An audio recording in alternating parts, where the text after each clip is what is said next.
everybody. It's Dr. Devin, and I have one of my, I'm going to call her one of my all-time heroes, Dr. Lona Cook. She is graceful. She is powerful. She is a chiropractor in Wisconsin. She is a leader, an author, a teacher, a speaker, a student of life.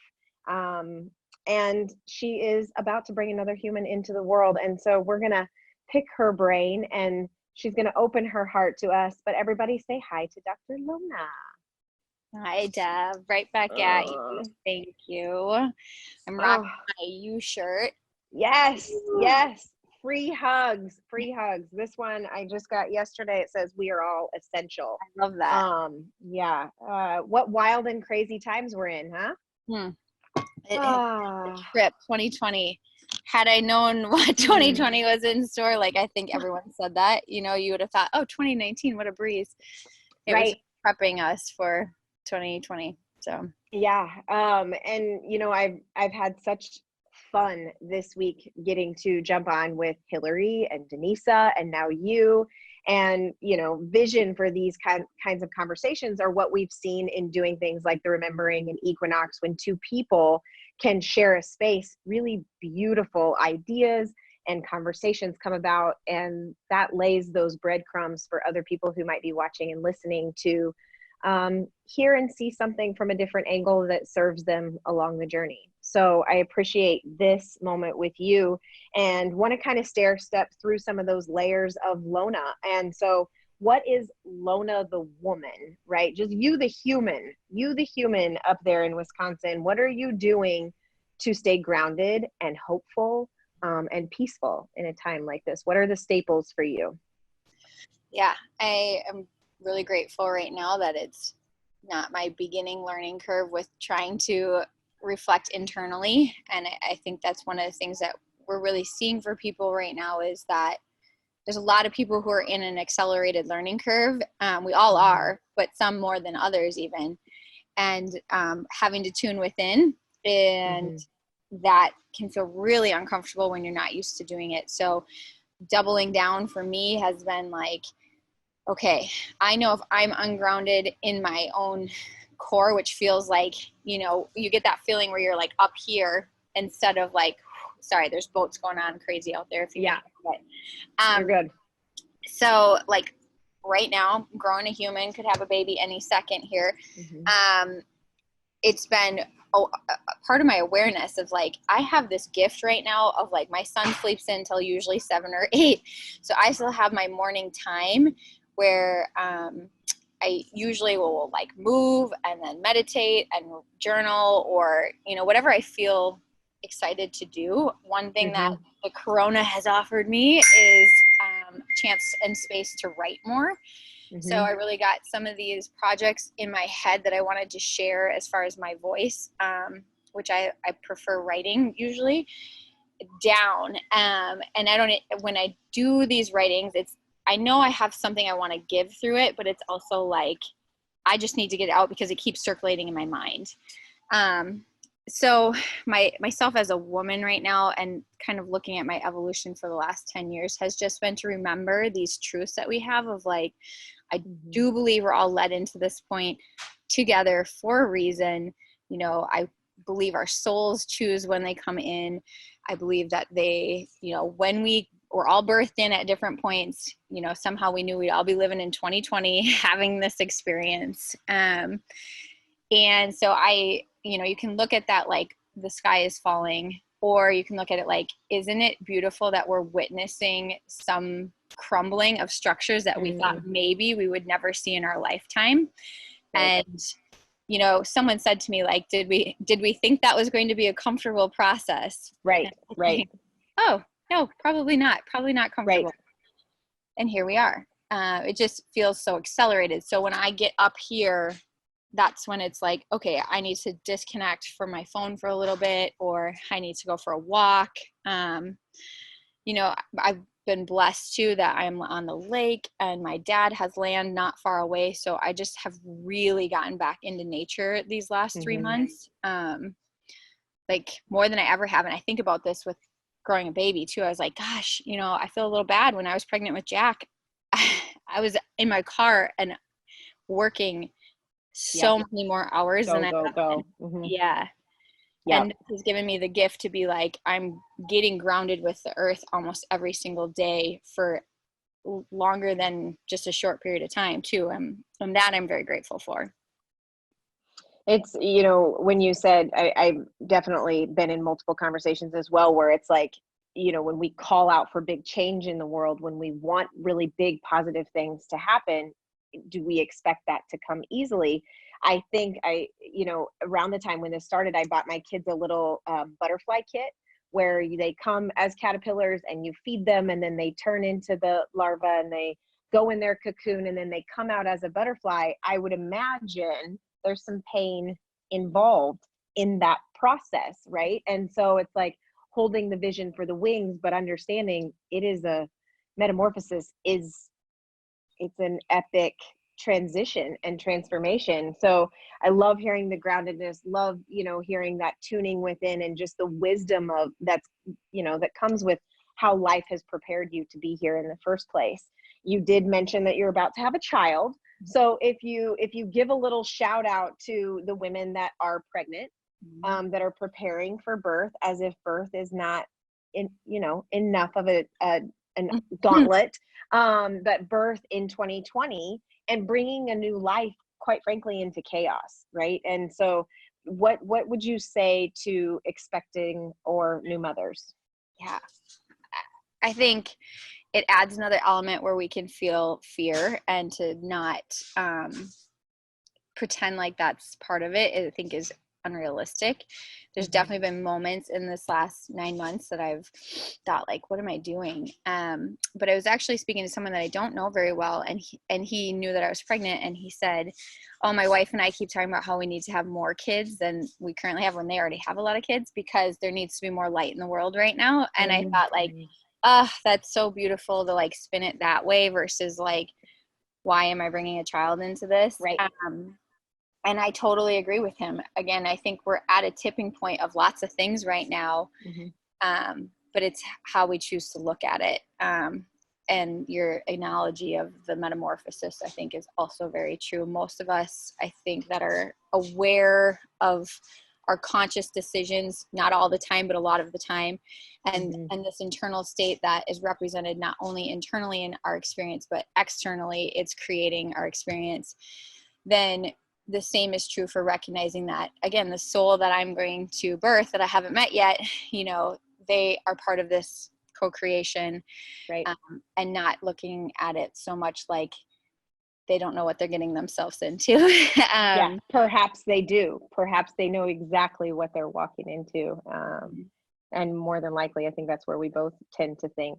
With concepts like that, to kind of take that theory more tactical, who did you learn from when you entered conversations about when you say our souls know, or like if you were going to say, hey, go read bam, bam, if you want to expand your consciousness around ideas like that, because you are such a gift in that light. Who have been your favorite teachers when you speak in those kind of concepts? You know, I have lots of favorite teachers on this, and it's a constant evolution. And, you know, you forget how to even relate to the old mind that you had sometimes. So I apologize. I know sometimes I go down rabbit holes that I'm like, nobody's tracking with me right now. But I know you are, Devin. So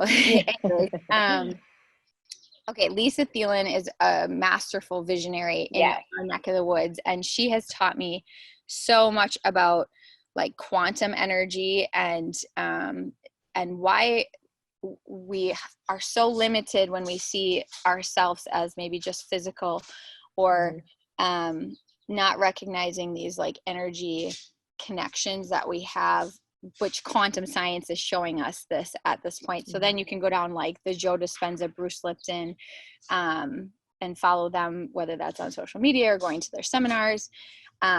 Louise Hay and her writings have always spoke to me because they're so simple, and very much like easy to start connecting the dots between the emotional and the physical.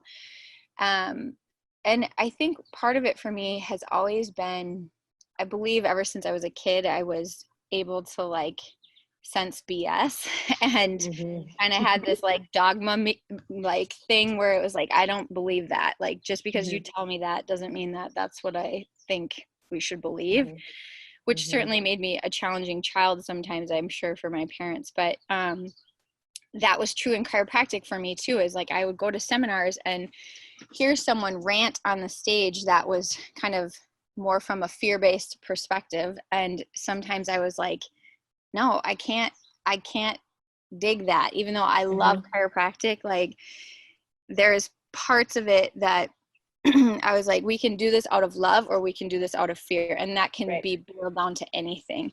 So that caused me to then have to sift through the philosophy in chiropractic that is this type of thinking on some level of Right. like, the universe Oh is yeah. intelligent, our body is intelligent. Why do we think if we pass our soul is just gone? You know, like D.D. Right. Palmer was like the pinnacle of thinking like this. And, Mm-hmm. you know, people think he was crazy, but I think he was just a genius in many realms that we still haven't wrapped our mind around. Right. You know, he was talking about some of these theories before there were terms like quantum physics and things like that. So it just fascinated me to take this chiropractic brain I was learning and philosophy I was learning, and then also some of the things Lisa was teaching me. And then when Simon Senzen's work came out, where he published some of Dee Dee's traveling library, Mm-hmm. that just geeked me out even further because a lot of it was like matching with all of this kind of coming together. So one other suggestion would be Hawkins' work, which is Mm-hmm. like power versus force, truth versus falsehood. I think that was a huge catalyst in my evolution of being able to piece some of the religious upbringing that I had Mm-hmm. and contextualize it with what I was learning from a healing perspective too. Yeah, I mean, there's so much, and I'm sure you have found this too. It's like once you open one door, the next natural door opens, and then it expands and blooms so beautifully. It's been so fun, really. I mean, because I started chiropractic school without ever being adjusted. It's like my own breadcrumbs led me there, and then that opened all these doors. You talk about power versus force, and we'll put some links into this video so that people can take those breadcrumbs and run with them. But rereading some of the power versus force in this time for me has been crucial in patience and understanding of what's going on, as I see it. And so if we go forward, you know, one of the things that I introed with is your ability to lead. And you do that in your office with your team. You do that, you know, in your home as a mother. You do that in the school system there in Wisconsin. She's got chiropractic service into school systems and, you know, with your state association. So can you speak to our leaders? And if we could bop humanity on the head, but really those people who feel a call to lead, what's a call to action, or what would you speak to the importance of leadership and going for it right now? Oh, well, what I would like to see more of in leadership, and this is more speaking on a local level right here right now, because something that's been heavy in our area is some of the holistic communities kind of divided themselves in half in our Mm-hmm. area. Mm-hmm. And I'm so disappointed Mm-hmm. because instead of rising to the occasion and saying it's okay for us to not all agree, you know, now we're trying to project other, like my Mm-hmm. judgments need to be projected on you or vice versa. And I think as a leader, that is something that first needs to be explored within yourself, is when am I Mm-hmm. posting things or pushing out a message where I am not accepting others right now, no matter what the topic may be, Mm-hmm. instead of feeling like I need to do the work for them. And that's Right. part of leadership. I think that goes back to the power versus force. When you realize that probably one of the biggest things all of us as leaders can do right now is to checkmate ourselves internally before we preach something or do something so that I'm not propagating more anger, more fear, more do it this way because otherwise you're XYZ label. That is a powerful place, I think, because if you have people following you and they can see that you aren't placing all these boundaries around you, even if they know what you believe, that makes you way more accessible. And being willing to ask questions. We all have different vantage points. So I think there's a fine line to walk right now between like consuming, shutting things off at times, getting your state back where it needs to be, and then coming with love through, here's my evolution. Here's what I can share with you. I actually used to think that way until I had this experience. And then it caused me to realize maybe it is different than that. People can relate to that type of languaging so much better than like, you're wrong and here's why I'm judging you. Well, and I think part of what got us here is this come follow me, head of the pyramid type mentality versus a leadership that comes from within and shines light so others can shine theirs, because individual rises, collective rises. And so just, it's a different form of leadership, which I think you demonstrate really well.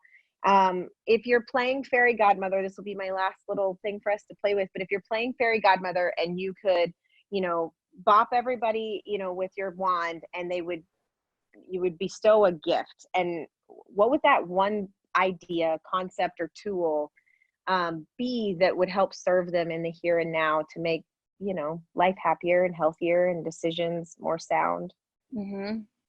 I think the gift would be to give everyone a pause right now. Just pause for a moment and breathe. And, if you have the gift like we do, Devin, where we're around kids, especially kids who haven't been, shamed into certain things already at an early age, they're so light, they can still just so easily just be part of like the natural world. And that would be my gift, is that we would reawaken some of this forgotten, like, we are part of nature. We're not better than Mother Nature. We're not less than Mother Nature. We're part of her. We're all synced up together, one way, shape, or form. And I think that's still in our DNA, even if we've totally forgotten it. And it's still, that gift is still available to all of us. It's just, it needs to be, I guess, the awareness to it is the entry, I think, for it to expand into all areas of your life, whether that's how you live holistically, or health choices you make, or how you birth your children, or how you raise your children and speak to them like they can be whatever they want to be, and they can use their own discretion to decide so many things, because that's inherent in their nature to know how to advocate for themselves if we don't tell them not to, so I just think it's this return that we're getting back to, and that's part of where the shutdown has offered so many people blessings, and it's offered a lot of struggle too. But like you said, the cocoon and the metamorphosis, I've never gone through something that has been painful and on the other side of it hasn't also been like an equal blessing. Absolutely. It's just usually tenfold. Right. But when you're in it, ouch, all the feels. So to see that God or source or whatever word you choose has the entire world in this thing, it must be big, but I love that you share of, going to play with your child, or play as your inner child would have, and get into the pause where it's simple, where it's hopeful, where it's light, and put your feet in the ground and sunshine. And it's Independence Day this weekend, and here in our country, there's a lot of things that we could focus on that feel hard, but there's so much good. Right. And I think I will say this, because for as much of me is love and light and wants this to be peaceful and feel good all the time, there's another part of me that knows what I stand for and is not Mm-hmm. afraid to stay grounded in that. Right. And don't turn your back either. And there's a lot of us, meaning that, who recognize that this is a much bigger thing happening than, Mm-hmm. I think a lot of, the context of how it's being sold to us. And so Independence Day, I think for many Americans right now, means a lot more than it has in previous Yes. years. Yeah. And maybe shame on us because we forgot, that this Mm-hmm. isn't something that's just Mm-hmm. inherent. Should be, Mm-hmm. but isn't always. And so Yeah. I want that. And I also think like there was a part of me before that was always, I didn't want to think about the Second Amendment. I didn't want to think about some of these other things.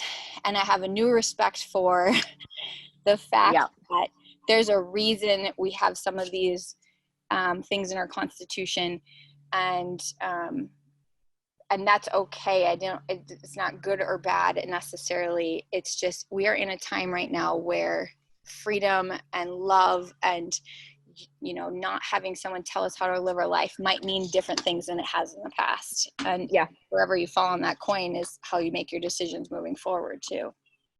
Yeah. It's I love the gratitude perspective, and so there are so many blessings in it, and I hope that as we hit this full moon, I think is there an eclipse of some sort as well? Yeah, I think tomorrow night at 11 something is full moon, 4th of July. Eclipse. I think it sounds like a great time to have a baby.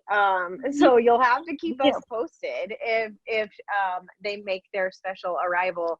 I'm grateful for your time always, and you'll be one of the voices that, it's why I wanted you to come to the Big Idea. It's why I love, being at things like the Remembering with you, and why we'll continue, I'm sure, to collaborate and co-create spaces like this one, because the conversations are important, and holding the light is important, and you do that so beautifully, and I'm grateful for this little moment before this new little bright light of yours shines in the world. So keep us posted. Go spread those free hugs. Know that I'm sending you a big virtual hug right now. Likewise. We'll send some links so you can connect with Dr. Lona and maybe her new book that might be coming out soon. So we'll segue back on that as well. Love you. Love you too.